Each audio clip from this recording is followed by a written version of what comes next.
Right then. Paul and Carole Love to Travel here. And we're here today to talk to you about river cruising. Now, we've done 33 ocean cruises, and this was our first river cruise, wasn't it? First ever, yeah. We knew it was going to be different, and there were some things that we were expecting, but there was so much that surprised us, wasn't there? Yeah. And the things that we weren't expecting. So this video is all about the differences between ocean and river cruising and what you need to know before spending your money on a river cruise. So the first thing we want to discuss is passenger capacity. Now, river cruise ships are small. They're far smaller than anything you get on the ocean. Well, not small boats, I guess you get on an ocean. I've seen people on paddleboards. Well, true. They're bigger than that. Pedalos. Yes. But normally they cater for about 120 to 150 passengers. Yes. On our TUI Isla river cruise, there was 138 passengers. There was 100 passengers, and 38 crew. So you are going to see the same people every day. Now, this is a good thing in some ways because you get to know your passengers. You feel like we felt like a big part of the river cruise family, didn't we? On a river cruise ship, there's no hiding place. No, it's like and that's space. The thing. It was lovely because we had some fantastic passengers with us, didn't they? They were a real good laugh. However, on the flip side of that, we all know that some annoying people go cruising, don't they? And you always get, sometimes, maybe it's us, but... What was it they say? They say, like, if there's 10 people in a room, at least 2 of them would be annoying.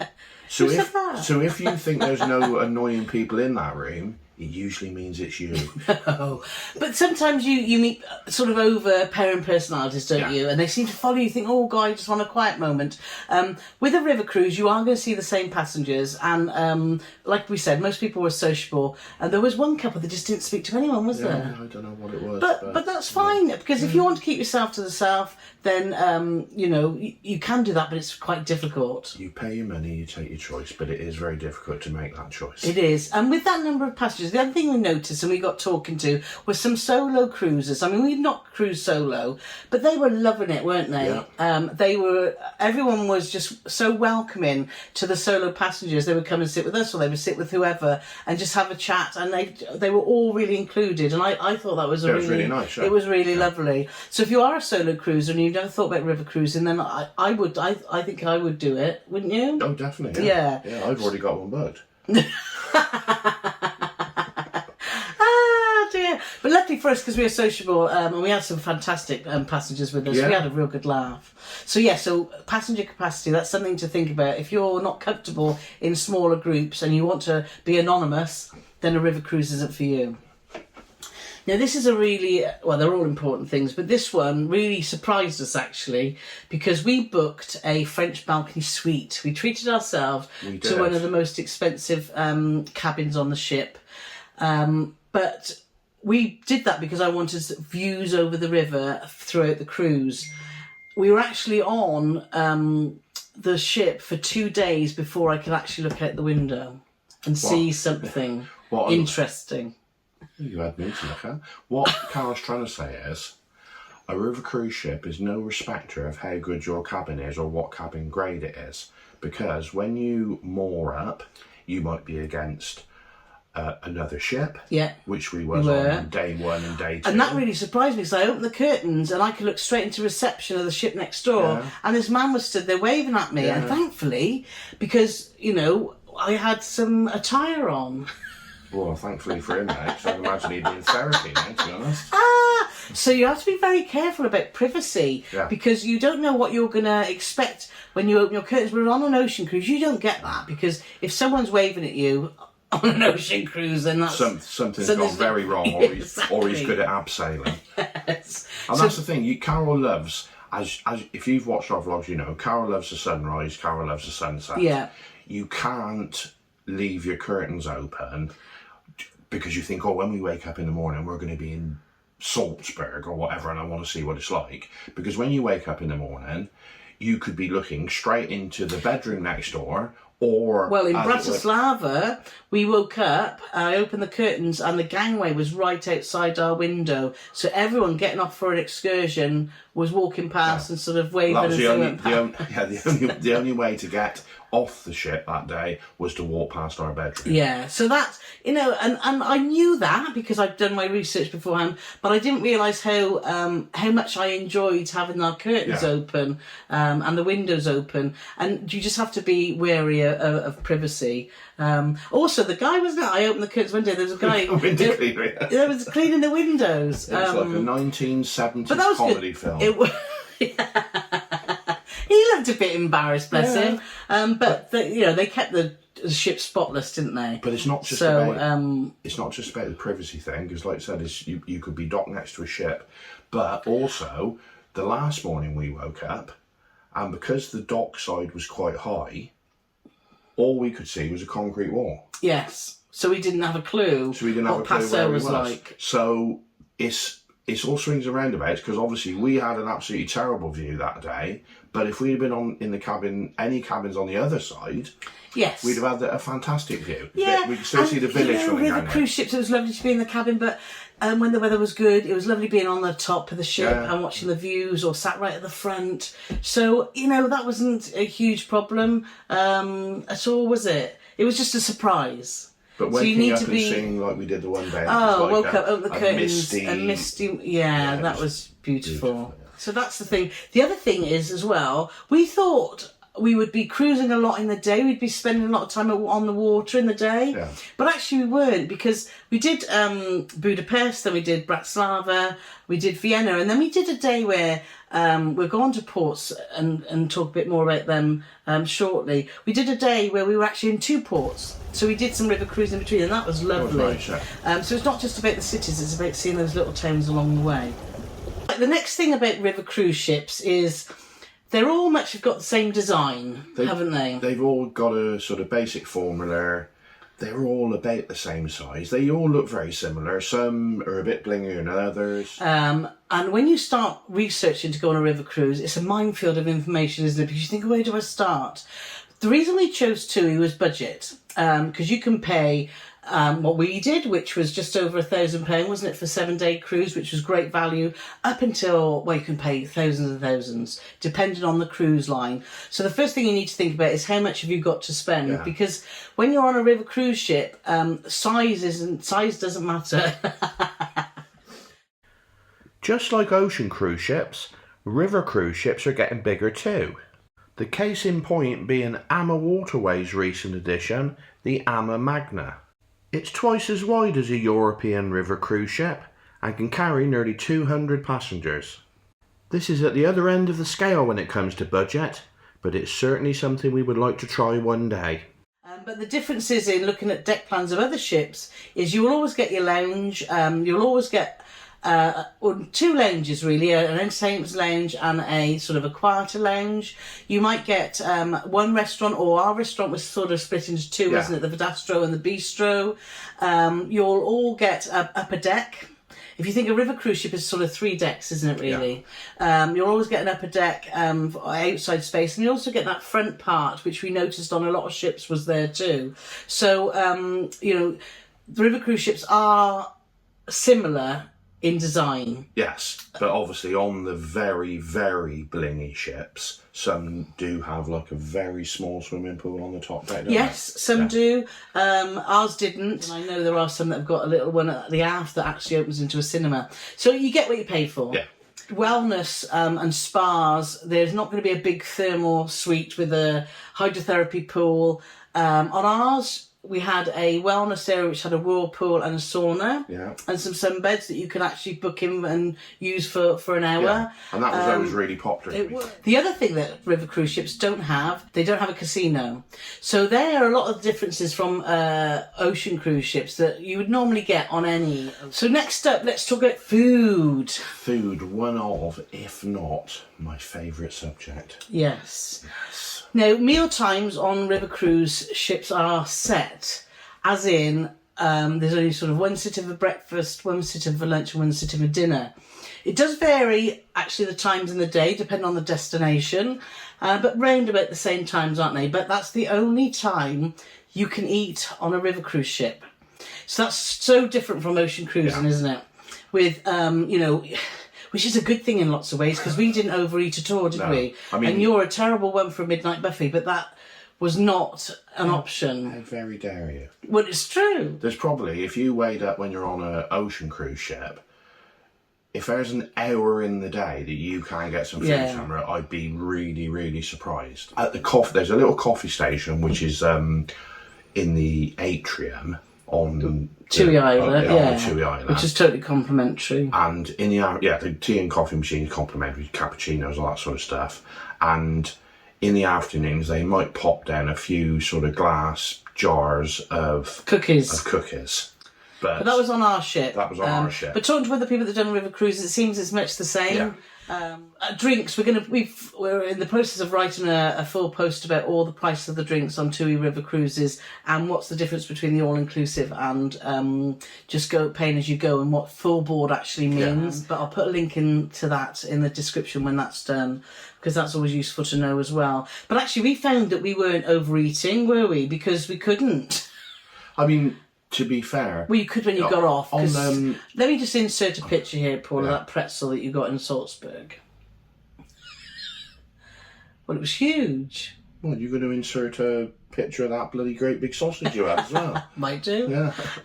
But anyway, so if you're someone that likes to maybe go and pop to the pizza place or pop to the buffet or pop here, there's no popping to be done on the river cruise. On this ship. Personally, myself, I thoroughly enjoyed the food. Yeah, the food was good. But if you're expecting a menu as long as your arm where you've got 17 main courses, you're going to be bitterly disappointed. And that's when you need to pick your ship. Yeah. You know, TUI food was great. Was great. And like I say, the soups were some of the best. The soup was spectacular, and that sort of set the tone for me then, because I thought, well, we had mustard soup, and I never had that before, and I thought, oh gosh, I do like mustard, but it was spot on, wasn't it? And the strangest thing that when you read it, you think, oh, not for me, pea and sausage soup. Lots of sausages on the Danube. They like sausages. Yeah, well, you know, Carole, you like a big sausage. I do like a big sausage. We put the picture in. So, right then, so we've got some lovely friends who we know would love cruising, but they won't come with us because they say, "Oh my God, I'm going to get seasick." You won't get seasick on a river cruise because you just don't feel any movement, do you? You don't feel movement because the ship doesn't move, but you can feel some vibration. It does move. But it does move. But it doesn't move side to side. It'd be in the same place, wouldn't it? Yes. So, and that's something to think about when you are looking at cabins, etc., which we'll be covering in another video. Is the lower down you are in the ship, the more vibration you feel. Yeah. Well, towards the back. Towards the back. Yeah. So that is one big difference between an ocean cruise and a river cruise. And so you first time cruisers, this would be a good place to start. No excuse now. So let's talk about embarkation, disembarkation, because on a cruise ship, it's quite a big event, isn't it? Getting on and off, can be quite stressful and can be quite not complicated, but long drawn out. River cruising, it's a breeze, isn't it? It's like walking in and out of a hotel. Yeah. Embarking was no problem at all. We were straight into the lounge for a welcome drink, and getting off, it's easy. The only thing you will find is sometimes river cruise ships can parallel park. So getting on and off ships can be, you walk over other ships, which is really interesting because we're nosy and we like to have a look at... I was going to make a joke there about parallel parking, but I wouldn't even dare to do that. So what Carole's trying to say is because there's limited space to moor up the river cruise ships, because there's a lot of them about, sometimes if there's one already moored and there's no other spaces available, the next one will go alongside you, a third one and a fourth one. But usually what will happen is it'll be usually river cruise ships of the same company. Well, we've seen a lot of Viking rule the rivers, don't they? They do, and they had sort of four. I think at one point they had five next to each other. But going back to getting on and off the ship, you have got a cruise card, haven't you, if you need to open a room? But what you do, you go to reception and you got like a pigeonhole where you had your card, and they give you a disembarkation card if you're getting off to have a walk around or going on a tour that you take with you, so they can look and say, all right, they're still off the ship. Yeah. Because then when you come on, they put it back in your pigeonhole, they know that you're back. So it's sort of their way of doing a head count, isn't it? So there's no electronic scanning when you get on and off the ship. No, not that we experienced. It's just they give you your card. Yeah. And if it's not in but the that's dish, with TUI, it might be different with other ships. but, the other one we said about wellness, the lack of sort of spa and keep fit facilities, well, you don't need to worry about that, because we found river cruising, oh my God, we walk just under 100,000 steps in 7 days. So river cruises are really port intensive. You're actually docking right in the heart of some fascinating cities. You're literally steps away, aren't you, to these wonderful cities. Just to interject, it's not the same as an ocean cruise, because you could get 2-3 sea days on an ocean cruise where you're just stuck on the ship. Yes. You won't ever get that on a river cruise. Which is quite hard, actually, because every day we were up, we were either on an excursion or we went exploring ourselves, and we were really quick. It's tiring. And a sea day, like you get on an ocean cruise ship, is one of those days where I think, right, just going to chill out today. But just to put it into perspective, in case you don't know, just under 100,000 taps for Carole is 200 yards. It's not. My legs are short, but not that short. No, we were. But anyway, so it's all about the ports. River cruising is all about the ports and culture and history, and it was brilliant, wasn't it? Fascinating cities. If you think, it's good to do. We're lucky because we're from the UK. We can go over to Europe for a city break. Say we could go to Budapest for 2 nights, a short flight of 2 hours. A river cruise sort of amalgamates 4 or 5 city breaks, doesn't it? Yeah. And it was fabulous for that. We seen some fantastic places. It was just superb. And also, excursions are often included in your price. Some cruise lines have them all included. TUI, we had £120 each to go on excursions, and excursions weren't expensive, we were couldn't they? spend it all. We didn't spend it. And if you don't spend it all, that's it, it's gone. Yeah. But we couldn't spend it all. We didn't want to do stuff for the sake of doing it. And if you followed our vlogs, you know Paul is not a morning person, and a lot of excursions were very early. They were all and if I got him up 7 days in a row, I think his head would have exploded.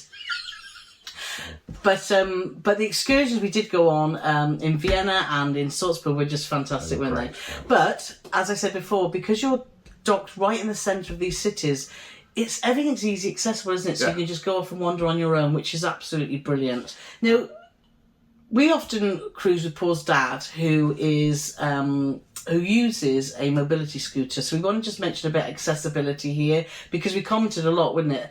River cruising on this ship, and I've done quite a lot of research to see if there are any ships out there that could accommodate wheelchairs, and I can't find one. So if you know of one, then do let us know, put it in the comments.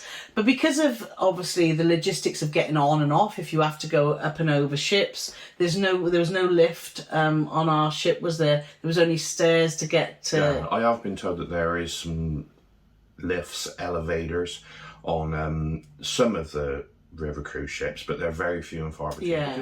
The other thing as well is we were told when we got on, we're going to go through 11 locks. We thought, oh, that's exciting. Yes. But in fact, we only seen 3, because most of the time you go through locks is at night, which did scare us the one night. We woke up about 5 in the... It did. Well, it might scare We you. woke up to this gurgling sound, and I'm like, oh my God, Paul, what is it? What is it? I thought Carole had broke the toilet again, but it wasn't. Again? I've never broken a toilet. You did, you broke one on the Oceana. Oh, I did. I did. Yeah, we had a flooded... Yeah, on P&O Oceana. The ship's no longer here, but well, they Vlogstar... sold it after that because it was what do they call it? It wasn't cost effective to repair it, so they sold the ship. Yes, we do have some vlogs on that if you want to see. So it was all this gurgling, and I thought, oh, what's going on? So I opened the curtains, and it was just this wet wall, wasn't it? So I opened the French balcony doors, and it was so eerie. You could have. I didn't touch it, but you could have touched it. I did. You? I had to touch it. I mean, that's what you do, isn't it? You see well, something, boys do, especially if it says hot or do not touch. Boys you touch have it. to touch it. It's the law. So, but we did go through some locks in the day, and they were fascinating, Yes. weren't they? So, and we got the first one we went through was towards the evening time, and I did get that really good time lapse, didn't I? Yes. Yes. Yes. So we'll insert all those here, because the locks are fascinating. Yeah. And that's one great thing about river cruising. It's always something interesting to Going watch. on, yeah. So let's talk to you about entertainment on a river cruise ship.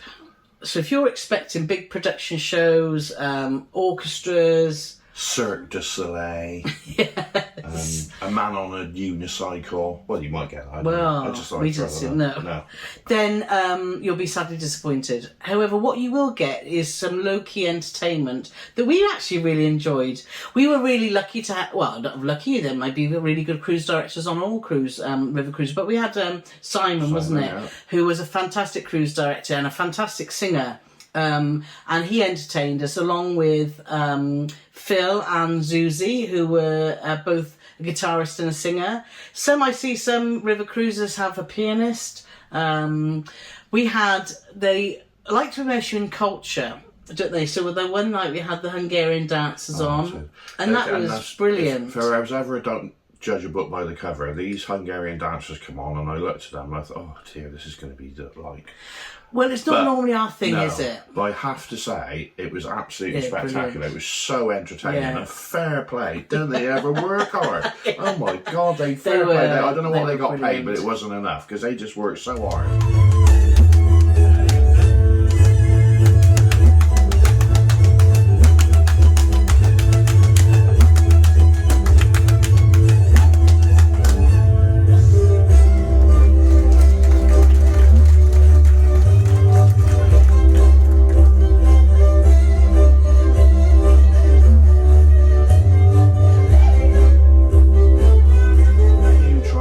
You in the culture of the local areas you're in. Yes. And we didn't mention when we were talking about the food, but also yes, that's a in good the point. restaurants as well, they would try and serve you up a local dish Yes. on the menu as well. Yeah. So wherever you go in, you'll get like something of that region. But it's like generally most days you'll have your ports talk for the next day. Sometimes there'll be a quiz. Yeah, that was a great fun, weren't they? Sometimes it was just Phil playing the guitar, and then sometimes there'd be some singing. And there was a very good comedian. And there was a guest comedian as well who was excellent. Yes. To be fair. Yeah. I'll put his name in here because I didn't. Steve, his name was, wasn't it? No. The one night though, we did have. It was quite a party night. We had such fabulous passengers on board. I wouldn't have thought we'd ever be doing the Conga on a river cruise, but we did. It was just great fun, wasn't it? Yeah. It was great fun. So there's river cruising and ocean cruising there's tiny similarities, but it's a whole different beast, isn't it? I think the similarities is you're on water. Well, I knew that I would really love river cruising. I was worried that Paul wouldn't, and it took me years to talk you into going on one. And The only thing that put me off was when Carole said to me, oh, look at this, mate, blah, blah, blah, blah, blah, and it's 7 days, and it's £3,200 each, and it doesn't include your drinks. Yeah. And it's like, okay, and if we did a 7-day ocean cruise, how much will that be? £800 each, and it does include your drinks. Yes. And that's what, I mean, I know it sounds like being maybe a bit of ignoramus, but I think what TUI has done is they've opened the door for lots of people. For budget cruisers. For budget cruisers, people who couldn't, it's not about being tight or whatever. It's all about what your budget is. Now, to me, $6 or $7 grand for 2 people to go on a week's ocean cruise is just scandalous, to be fair. But we paid, like Carole said, it was thousand and whatever. Even with we had the all-inclusive drinks, but even with that, it was £1,200 each. So to me, that represents really, really good value for money, where you get to see 5, 6, 7 ports in 7 days. Yeah, it's fascinating. Includes flights and includes transfers. Doesn't it? Transfers to the ship. So that was our first experience of river cruising. I hope it's been helpful for you if you're thinking about river cruising and what the differences are and what you need to know before you spend your money. We're glad we did. Oh, totally. But I'm sure that some people go on there. Not for me. But if there's anything that we forgot to cover, and you've got any questions at all, just pop them in the comments downstairs or wherever they go, and yes, and we will do our best to answer them. And if we don't know them, we will find out for you. So thanks ever so much for taking the time to watch us. We've been Paul and Carole to travel, and make sure you've hit that subscription button because, like I say, our vlog series is starting, and we've also going to be showing you around all the categories of cabins on the ship. We were lucky to the hotel manager was just all the staff. We can't speak highly enough of them on this ship. I know we're on a tangent and we're closing down, but that's one thing we didn't say about it. The staff the restaurant staff, the bar Everyone. staff, everyone. And that's the thing as well. Because it's a small ship and you've only got a small amount of staff, you're all on like first name basis by about day 2. So we didn't actually cover that. But we do cover all that in our vlogs. Yes. Yeah, so that's it. So anyway, we're waffling. You always tell me off for waffling. Yeah, well, you know, You're waffling. I thought it was my turn. So anyway, so thanks ever so much for watching, and we'll catch you again soon. Yeah, cheers.